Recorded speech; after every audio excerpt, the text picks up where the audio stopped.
ካላችሁ በህይወት ውስጥ ምንም ሆንን ስለሆነ ነገር ማሰባችን አይቀርም። ምንም አይነት ግድ የማይሰጠን ሰዎች ብንሆንም ስለሆነ ነገር ማሰባችን ወይንም ደግሞ ግድ መስጠታችን አይቀርም። we do give a fuck about something ብዬ የምናገረው ለዚህ ነው። ስለሆነ ነገር ግድ ይሰጠናል። ነገር ግን what do we choose to give about የሚለውንም ደግሞ ማሰብ መቻል አለብን። ምን አይነት ነገሮች ናቸው እኛን ወይንም ደግሞ የኛን ልብ ሊወስዱ የሚችሉት ነገሮች? ቢያንስ እዛ ላይ ምርጫ አለን። ያንንስ ምርጫ እንዴት ነው የምንጠቀመው? አንድ ሰው የሆነ ነገር መረጠ የሚባለው ለአንድ ነገር ያለውን ትኩረት በጨመረ ቁጥር ነው። ትኩረት የምታረጉበት ነገር ወይንም ደግሞ ትኩረታችሁን የምትለግሱበት ነገር በህይወት ውስጥ ቅድሚያ የምትሰጧቸውን እነዚህ ነገሮች እመራባቸዋለሁ ብላችሁ የምታስቧቸው ነገሮች የነዛ ነጸብራቅ ነው እላለሁ።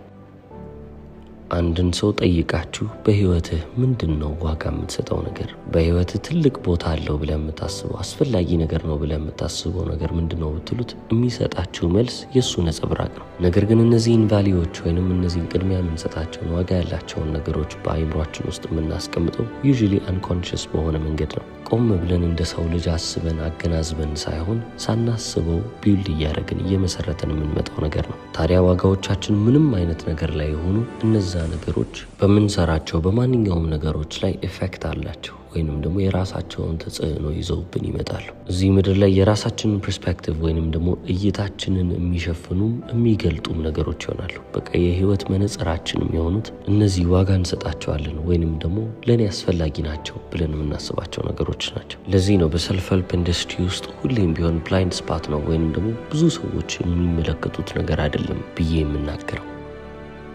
ራሳችሁን ምናልባትም ብዙ ጥያቄ ተጠይቁ ይሆናል። እንዴት ነው ደስተኛ መሆነው? እንዴት ነው የበለጠ ሀብታም መሆነው? እንዴት ነው በህይወት ስኬታማ መሆነው ብላችሁ አይደለም መጠየቅ ያለባችሁ። ለምንድነው ደስተኛ መሆን ያለብኝ? ለምንድነው ከዚህ በላይ ሀብትን መገንባት የምፈልገው? ለምንድነው ስኬታማ መሆን የምፈልገው? ለምን የምትለዋን ጥያቄ ነው ማስቀደም ያለባችሁ። ሲጀመርስ ሰክሰስ ወይንም ደግሞ ስኬት የምትባለዋ ነገር ምንድነች? በምንስ ነው የምትለኳት? ለእናንተ ስኬት ማለት ምን ማለት ነው? ስኬትን ማግኘታችሁ ጥሩም የሚሆነው መጥፎም የሚሆነው ስኬትን ዲፋይን ባረጋችሁበት ወይንም ደግሞ ፍቺ በሰጣችሁበት መንገድ ነው። ስኬትን ዲፋይን ያረጋችሁበት ወይንም ፍቺ የሰጣችሁበት መንገድ መጥፎ ከሆነ ምንም አይነት ስኬት ብታገኙ ለእናንተ አጥፊ ነው እንጂ አልሚ የሚሆን ነገር የለም። እድሜ ልካችሁን ስኬታማ ልሆን፣ እድሜ ልካችሁን ሀብታም ልሆን ብላችሁ ለፍታችሁ ያንን ነገር አሳዳችሁ አገኘሁት ስትሉ ህይወታችሁን የበለጠ የሚያመሰቃቅል እንጂ የህይወቴ መልስ ይሆናል ብላችሁ ያሰባችሁትን ነገር ሆኖ እንደማይገኝ ልነግራችሁ እወዳለሁ። ዋናው ነገር ቫልዩአችሁ ነው። ዋጋችሁ ምንድነው? ለእናንተ በጣም አስፈላጊ የሆነው ነገር ምንድነው? ታዲያ አሁን እንደዚህ ማሰባችን እንደዚህ አይነት ንግግሮችን ማድረጋችን ነው ወደዚህ ጥያቄ የሚመራን። አይምሮአችንና ሐሳባችንን ምን አይነት ነገሮች ላይ ማድረግ አለብን? ለምን አይነት ነገሮች ግድ ብንሰጥ የተሻለ ነው? ጥሩ የሚባለው ቫልዩ፣ ጥሩ የሚባለውና አስፈላጊ ብለን መያዝ አለብን ብለን የምናስበው ነገር ምንድነው? ጥሩ ፕሪንሲፕል፣ ጥሩ የህይወትንም መርህ እንዴት ነው ልገውለብት ወይንም ደግሞ በዛ መርህስ እንዴት ነው ልመራ የምችለው ብለን እንጠይቃለን። ታዲያ አሁን ለዚህም ነገር መልስ ስንፈልግ 3 ነገሮች እናነሳለን ማለት ነው። የጥሩ ቫልዩ ኳሊቲዎች በ3 ነገሮች ሊመደቡ ይችላሉ። የመጀመሪያው ኢሚዲየት ኤንድ ኮንትሮለብል የምንለው ነው። ኢሚዲየት ማለት እዛው በቅጽበት የሚደረግ ነገር፣ በተጨማሪም ደግሞ ኮንትሮለብል ማለት ደግሞ የምንቆጣጠረው ነገር ነው ወይ? አንድ ምሳሌ ልስጣችሁ። መጥፎ የሚባል ቫልዩ እናንሳ። በሰዎች መወደድን እንደ ቫልዩአችሁ ወይንም ደግሞ ለእናንተ ዋጋ እንዳለው ነገር አስባችሁ የምትንቀሳቀሱ ከሆነ ለእናንተ በጣም መጥፎ ነው። በሰዎች መወደዳችሁ አይደለም መጥፎነቱ። በሰው መወደድ የማይፈልግ ማንም ሰው የለም። ነገር ግን ሰው እኛን ይወደደን አይወደደን እዚህም ነገር ላይ ያለን ቁጥጥር በጣም ትንሽ ነው ማለት ይቻላል።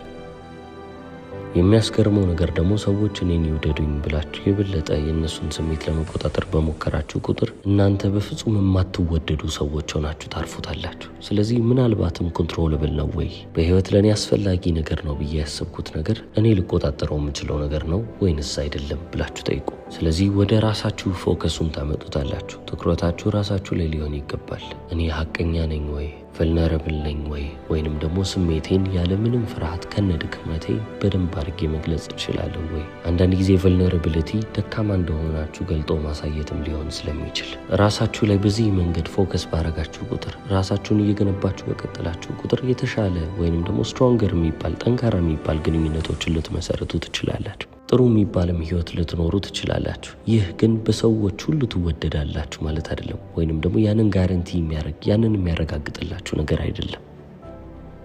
ሁለተኛው ጥሩ ቫሊዩ እንዳላችሁ የምታውቁበት መንገድ ደግሞ ቤዝ ያደረገው መሰረቱ የሆነው እውነታው ላይ ነው ወይንስ ደግሞ አይደለም የሚለው ላይ ነው። ጥሩ የሚባል ቫሊዩ መሰረቱ እውነታ መሆን አለበት ወይንም ደግሞ ቤዝድ ኦን ሪያሊቲ መሆን አለበት። በተወሰነ መጠንም ተመልክታችሁት ይሄ ነገር እውነታ ላይ ነው የተቀመጠው ልትሉ የምትችሉት ነገር መሆን አለበት። የሰው ልጆች ነን። ብዙ ፋንታሲዎች ወይንም ደግሞ እውነታ ያልሆኑ ነገር ግን በአይምሯችን ውስጥ የምንስላቸው ነገሮች አሉ። አዳዲስ ነገሮችን ፋብሪኬት ለማድረግ ዓለም በዚህ መስመር መስራት አለባት፣ ነገሮች በዚህ መንገድ መስተካከል አለባቸው የምንላቸውም ነገሮች ይኖራሉ። የሰው ልጆች ነን። ሁሉም ነገር ፐርፌክት ይሆናል ማለት አይደለም። ነገር ግን ቢያንስ የምናደርጋቸው ነገሮች በተቻለን አቅም እውነታን የተደገፉ ነገሮች መሆን አለባቸው። ለምን ካላችሁኝ ደግሞ ኢሉዥንን ማመን ወይንም እውነታ የሚመስል ነገር ግን እውነታ ያልሆነ ነገር ማመን የመከራችን ምንጭ ይሆናል ብዬ ስለማመን ነው። ጠዋት ስነሳ ወደ መስሪያ ቤት ስሄድ ያገኘኝ ሰው ሁሉ እኔን ሰላም ሊለኝ ይገባል ብለን ልናስብ እንችላለን።